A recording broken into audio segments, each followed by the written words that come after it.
দেশে জোড়া ফুল ফুটবে না পদ্ম ফুল ফুটবে সেটা আমি জানি না, কিন্তু আমার বাগানে যে সারা বছর ধরে বিভিন্ন টাইপস ফুল ফুটবে এটা আমি কনফার্ম। আমি তাদের যত্ন করলেও তারা ফুটবে, আমি তাদের একটু অবহেলা করলেও তারা ফুটবে, কারণ তারা যে প্রকৃতির সৌন্দর্যের প্রতীক। তো সব ভালো জিনিসের পরে যেমন একটা খারাপ জিনিস থাকে, তেমন আমার ফুলগুলো ফোটার পরেও ওটা খারাপ জিনিস ঠিক বলবো না। পদ্ম গাছে অনেক বীজ তৈরি হয়, কিন্তু সেই বীজগুলো আমি হতে দিই না, কারণ এই বীজগুলোকে যদি আমি হতে দিই নেক্সট টাইম পদ্ম ফুল ফুটতে আমার গাছের খুব অসুবিধা হবে।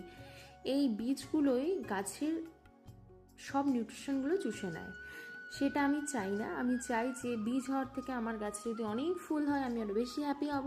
সেই জন্য আমি কি করি, যখনই দেখি ফুলগুলো ঝরে যাচ্ছে তারপরে আমি সব বীজগুলো ফেলে দিই, এভাবে ভেঙে ফেলি। তোমরা যারা পদ্ম ফুল করো বা যে কোনো ফুল, এটা শুধু